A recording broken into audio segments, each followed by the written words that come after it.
welcome to Next Level Empowerment. Today I have with me Laura Aiello, like J Lo without the J. She told me is what she That's tells right. people. She's just a beautiful soul of incredible courage, and she's going to talk with me today and to you about meaningful female friendships.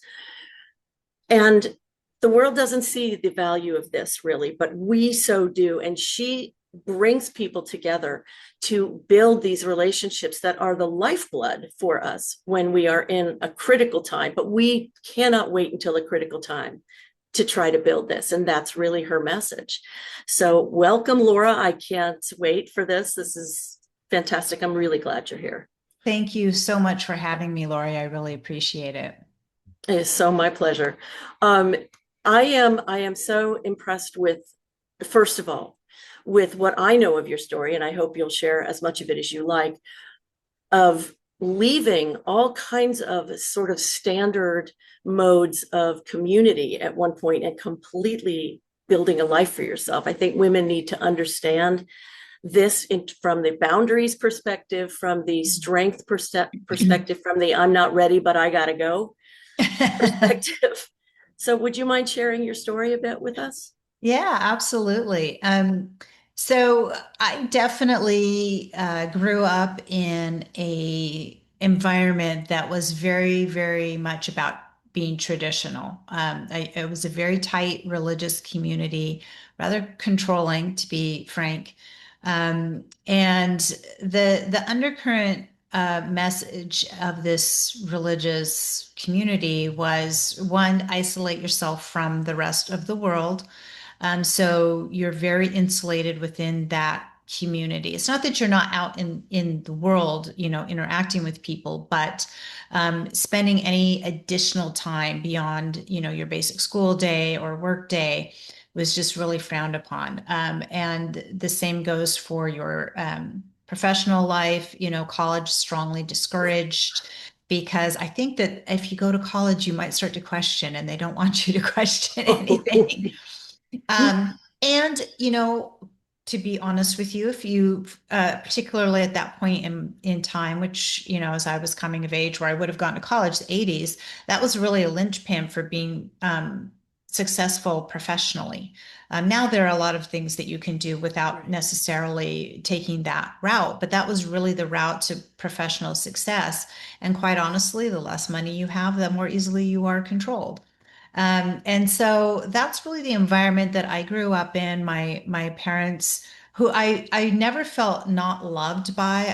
They were very loving people, but there was always this message that our expectation is that you will continue to follow in our footsteps. You will stay in this religious environment. You will not go to college, even though you really want to. And kind of follow the get married, have kids route. And that is what I did, quite honestly, because the messaging is also, if you choose not to do that, we will disown you, essentially. We'll turn our backs on you, and not just them, but the entire community.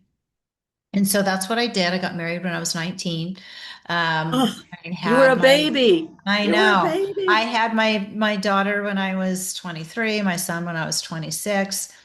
And already by this point in time, I was unhappy to say the least. I knew that the belief system did not align with my own personal belief system.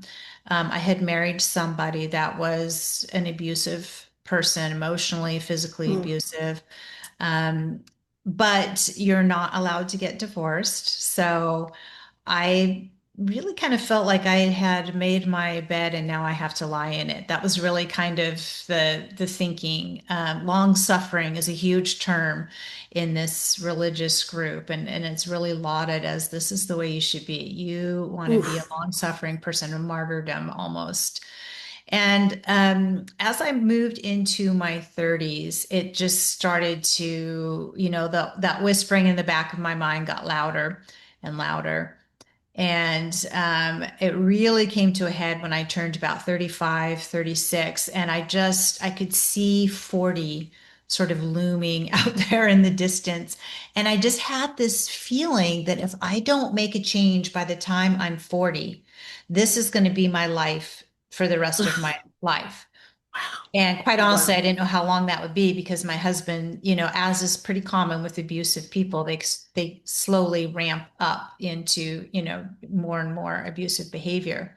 And of course, you can restart your life at any point in time, but for whatever reason, that thought 40 was just like this turning point in my mind. Hmm. And so I did what I had to do and I had to leave. And it was very difficult. My parents did turn their backs on me. My entire community did turn their back on me. I didn't have any friends because, of course, I had been discouraged from making any sort of real relationships outside of that religious group.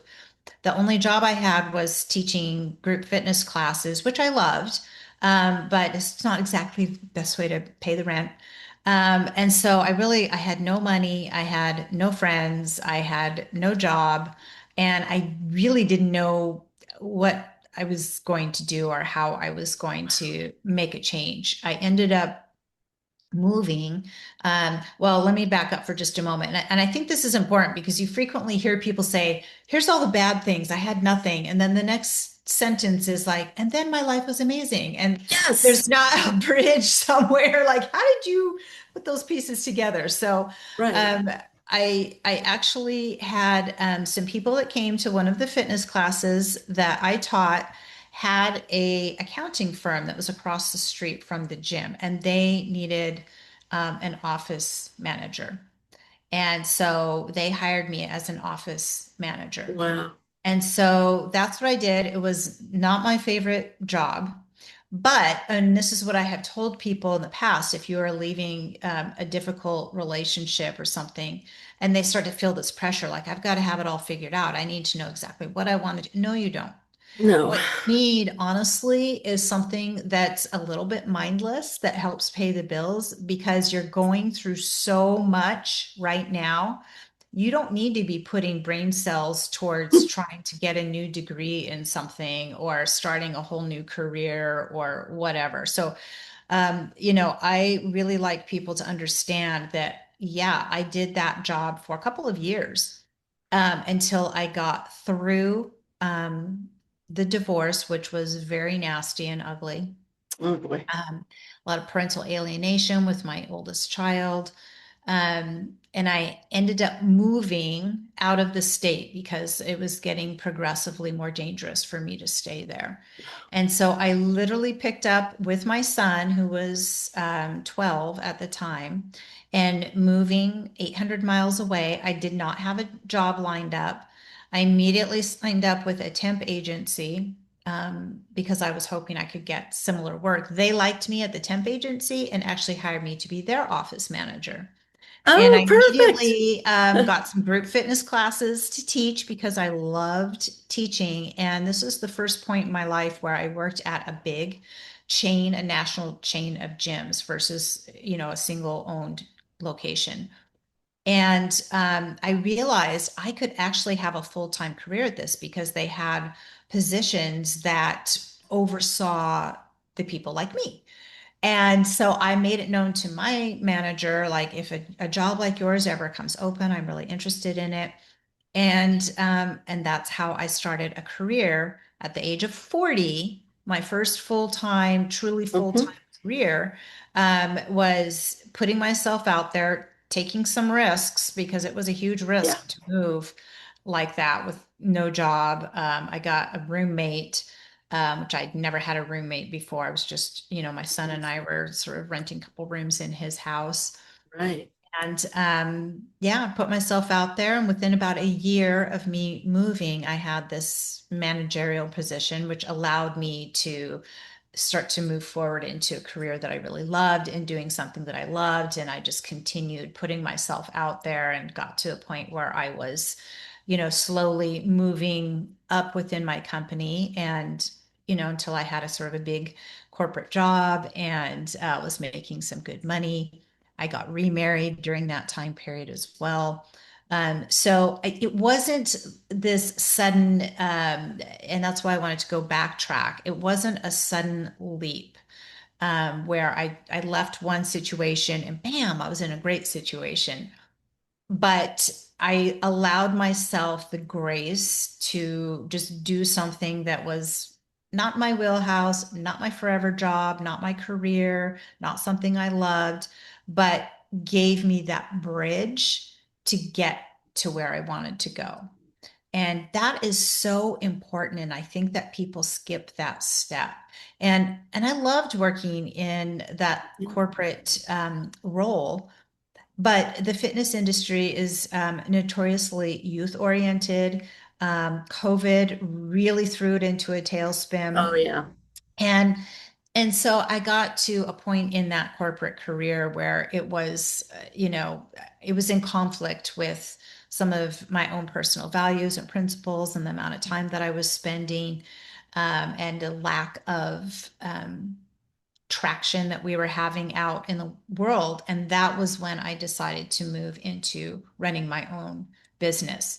And again, full disclosure, as a married person, I had a second income that really helped support that dream. So, your own personal circumstances are so critical in how you're making decisions and why you're making those decisions. And I feel like that message doesn't get out there enough. You No. always are hearing about people that just like they just seem to snap their fingers and things come together. And I wouldn't be able to have made that decision at that point in time had I not had the backup income from my husband. I would have, not that I would never make it, but I would have had to make some different decisions to prepare myself and set myself up to move into running my own business. A So, hundred those are percent. things, yeah, and it has nothing to do with how good you are or Mm-mm.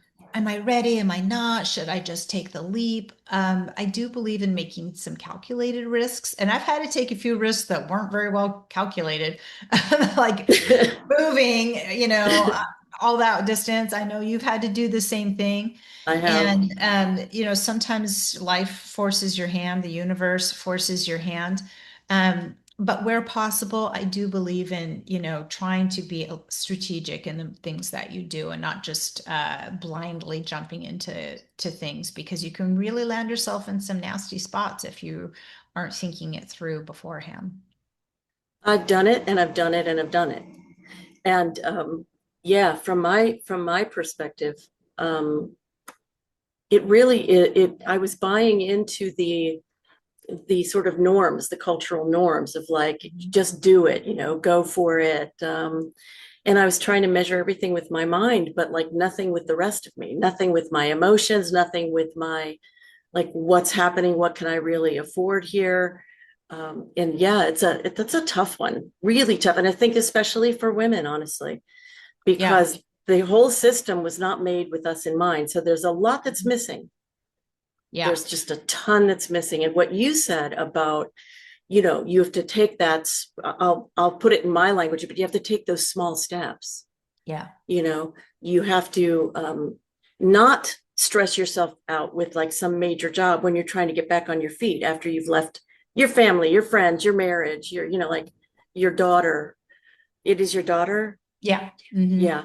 Yeah. I mean, come on. Like, how much do you need to handle? Yeah. And it's interesting. I did for a while I was coaching people that were going through divorce. And I have to say that it's a very challenging space for people, because I know for Yeah. myself, people say, why didn't you leave earlier?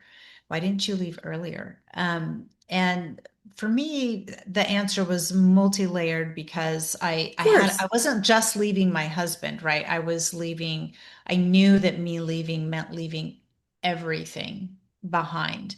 I did have financial considerations. I had, children that I also wanted to consider. And so, you really, when I would be coaching women that were thinking about going through a divorce, a lot of times people are thinking about divorce for a very long time before they pull the trigger.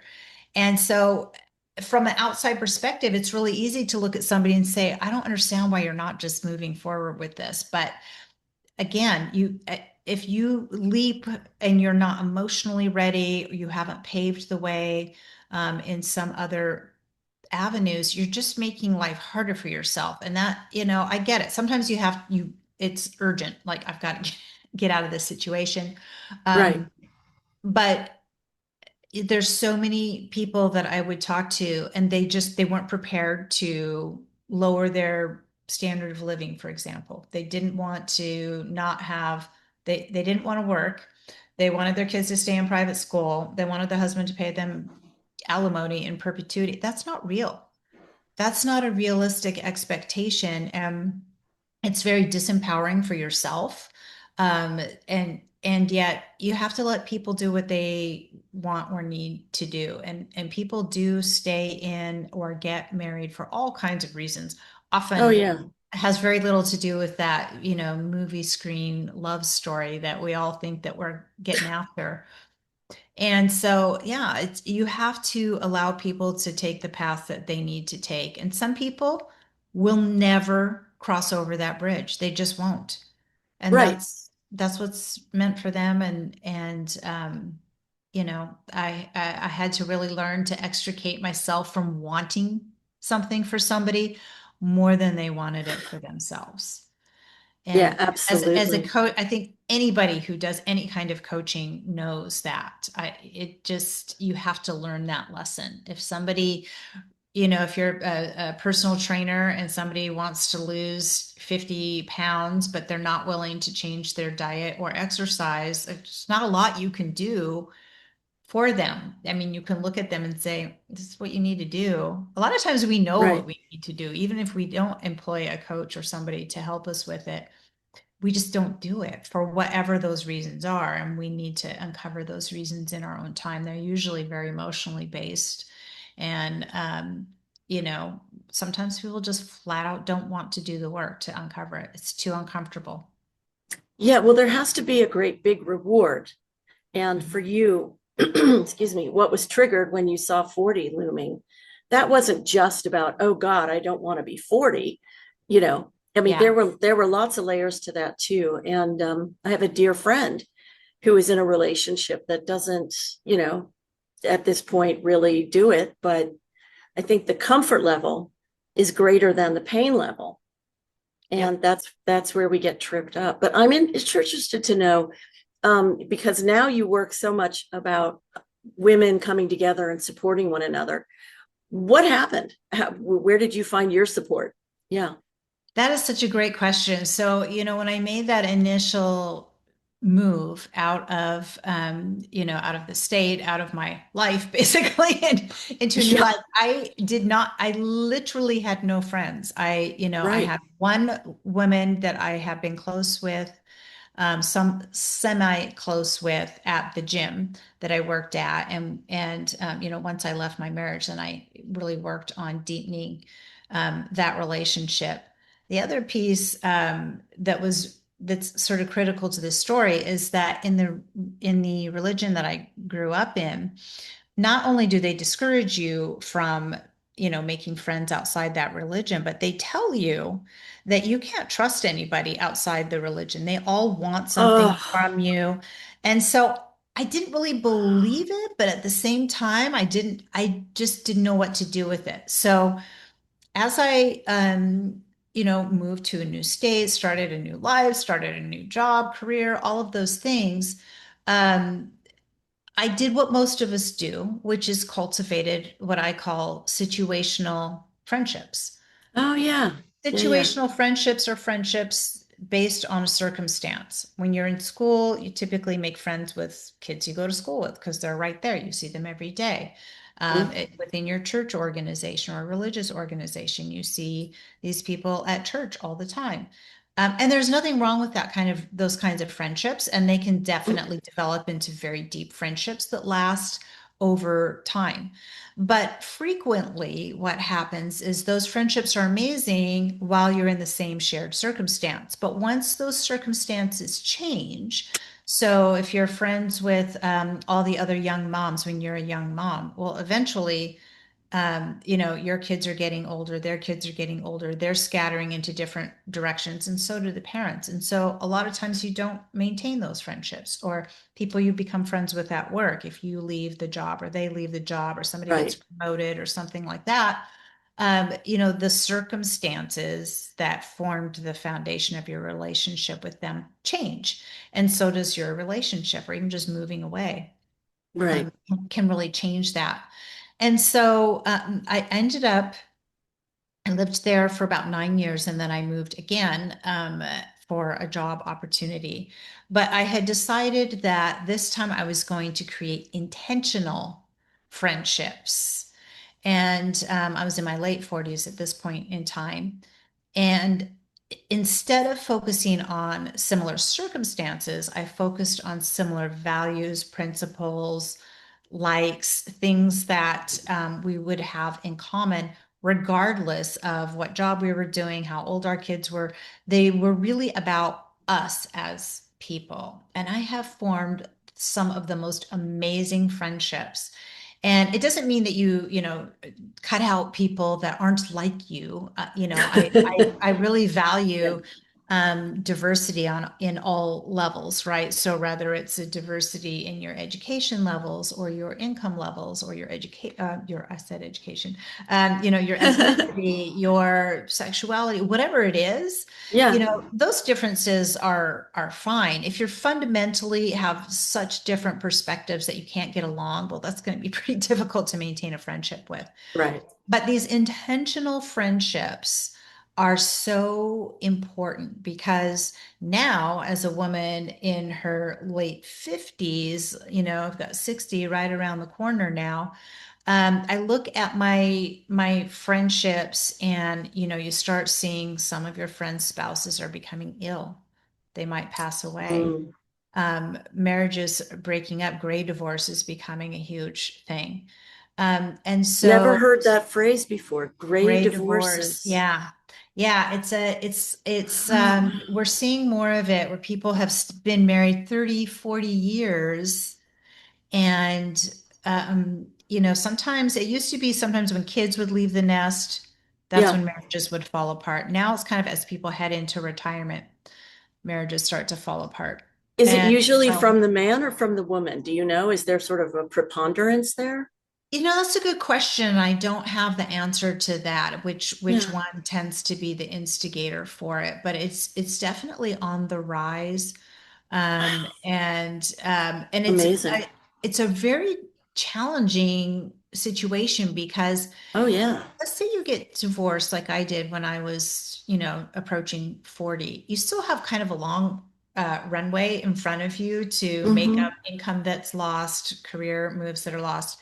When you're 60 and you're facing that, it's a very different story. Yes, And it so is. you may have predicated your, retirement life on a Right. shared income with this other person, and now that is Right. gone. And so you have to make some huge adjustments in how you're going to face that. And so that's why I feel like it's so critical to build this close knit group of female friendships because they are going to be there to support you through spousal losses, financial ups and downs, change. When people Hmm. retire, we all have this sort of glowing view of retirement. And I liken it almost to the glowing view I used to have when I was much younger of menopause, because all menopause meant to me was no more periods. And I was like, yes, this sounds like the golden ticket.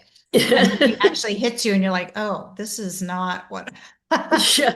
I'm not hot super all the fabulous. time. This is awful. Yeah. Yeah, it's not great. And so, kind of similar situations that sometimes when you get into retirement, people suddenly realize that they're bored because Yeah.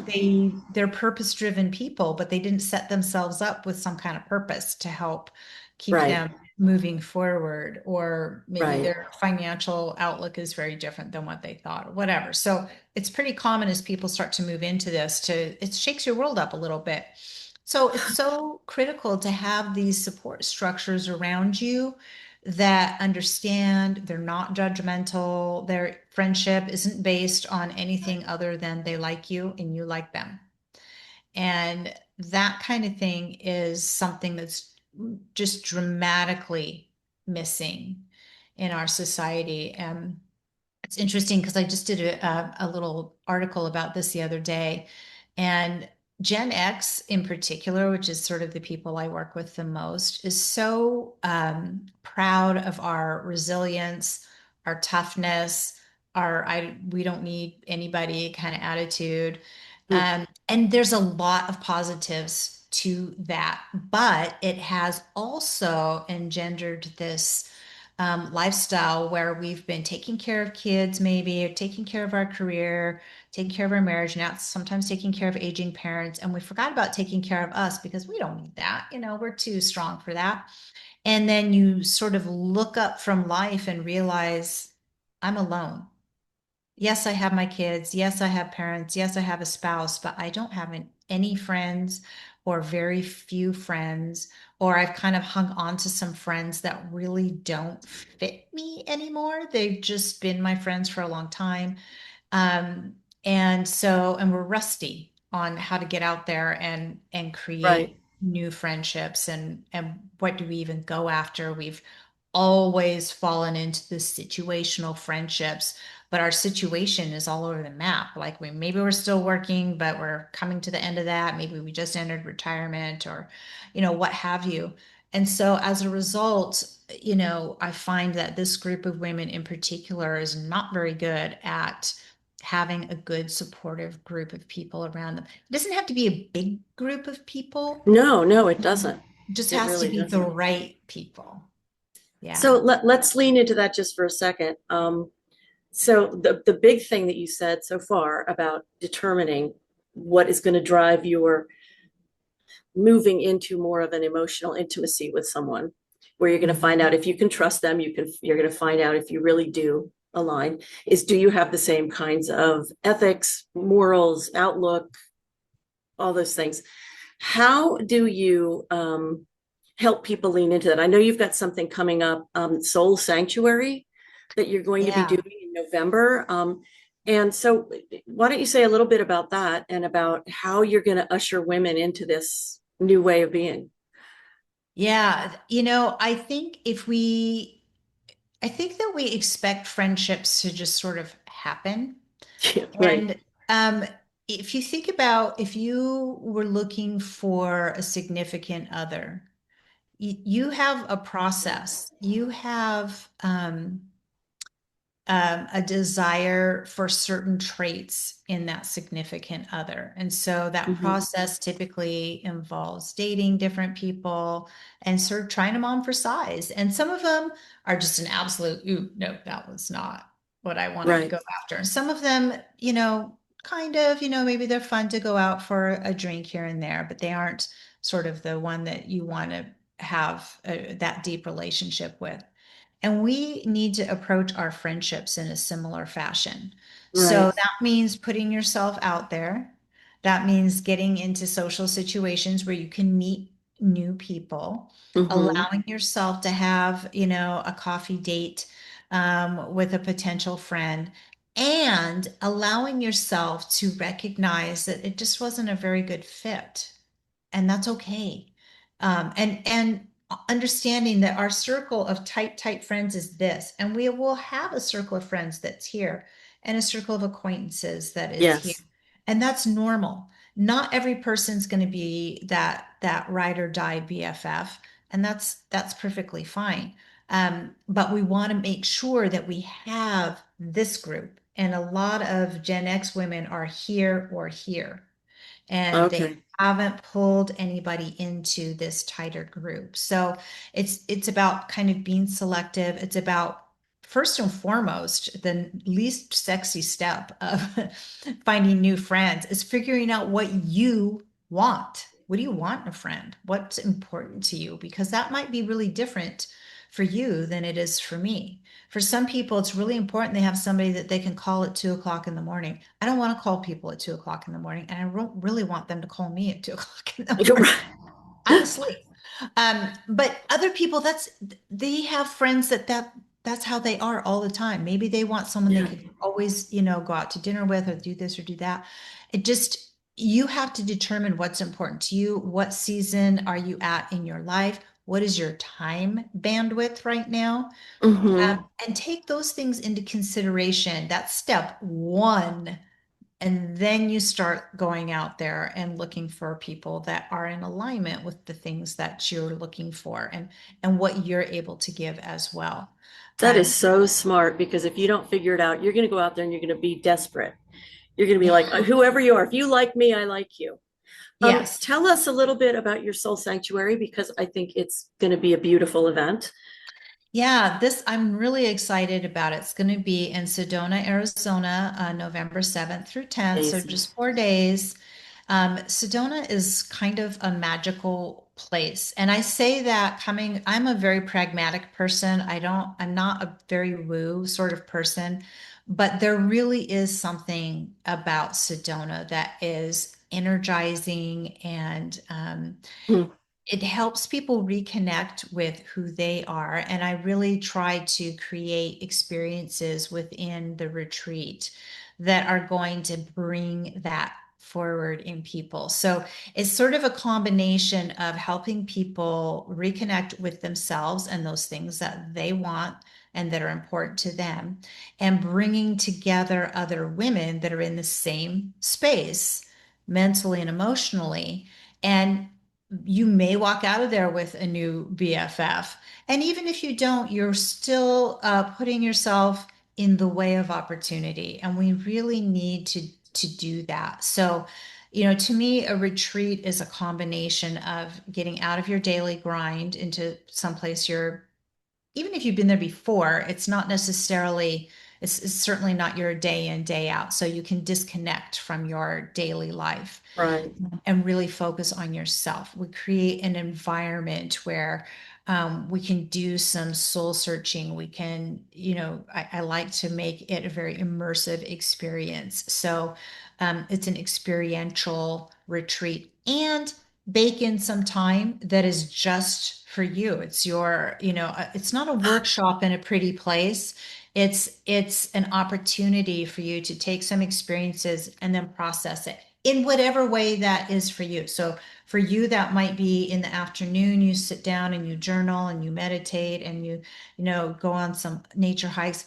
It might be shopping and eating and, exploring the local area. It Sure. doesn't matter. It's your time and we all kind of take things in differently. So the agenda is really devised to enable people to be able to do that. And my goal with it is not only to have a transformational 4 days, but have that transformation follow them home and help them see themselves with more clarity and, walk away with tools and with a plan and an idea of how I want to then now take what I now know and build on it so I can start to work towards that life that, is more what I want and what I want it to be. So I'm going to, of course, ask you to share with me so I can share with the audience how they can, get in touch with you, how they can become part of that experiment, that experience, that healing, because it's so healing to be with other women. It It just is absolutely so is. healing. Yeah. Um, do you have either a last thing to share with the women who are watching or like a wake up call, you know? Yeah. Um, you know, we've got, regardless of what your beliefs are, right now, you have this life. And I want people to look at where they're at in their life right now and realize that, you may or may not have a lot of runway left in your life. You don't know. But why not make the most of it? I look at remember that show, The Golden Girls? Sure. And that was really put out there as like sort of these older women near the ends of those women were in their 50s. They were I not know. I know. 90, So Mhm. I think that the norms have changed in terms of how Yeah. we look at those later years of our lives. And so don't settle. do not settle for just going quietly into that dark night. Fight for the life that you want. And I think that that's so critical. And for anybody that's interested in coming to the retreat, that's a great first step to sort of organize your thoughts and ideas to figure out what that life that you want really looks like. And so you can find out more about it on my website, which is laylowellness.com, Laylo wellness.com. And there's a lot in there. I do require every person that wants to come on the retreat to do a retreat preview call. And I want to make it really clear this is not a sales call. I don't want to sell someone on coming to this retreat. This call is about making sure that your expectations of what's going to happen on the retreat align with the purpose and the goal of the retreat, because I want to bring together people that are going to optimize the experience for themselves and for the people around them. And I don't want to have people coming in that are unhappy with the experience because they didn't understand what we were doing or that don't have the right energy for the rest of the group. And that's really what it's about. And so, Smart, very yeah, smart. absolutely. Just, if you come into my website, you can read the information about it, book a call, and we'll, spend some time talking together on what do you hope to gain out of this? Because I want to be able to make sure that I can deliver what people are looking for. I'm Right, not trying to bring in people that, right. that are looking for a completely different experience. Well, that's very clear. I appreciate you putting, that's just communication is my love. And so I love clarity like that. And I want to thank you so very much for coming and sharing your journey, sharing that bridge from here to there instead of just going, and now, and now I'm okay. Voila. Yeah. Voila. Yeah. I'm a magician. And I can't wait to hear how your soul sanctuary has gone when Thank next we you. meet. Yeah. Yes, yes. Thank you so So much for taking the you're time welcome. to chat with me today. I appreciate it, Lori. My great pleasure. And I want to invite everybody who's watching to connect with Laura and to also click the subscribe button. It's free and it makes the YouTube gods happy with me. So that's like a really cool thing. So Yeah. thank you for being here. Thank you, Laura, and see you next time. All right. Thank you.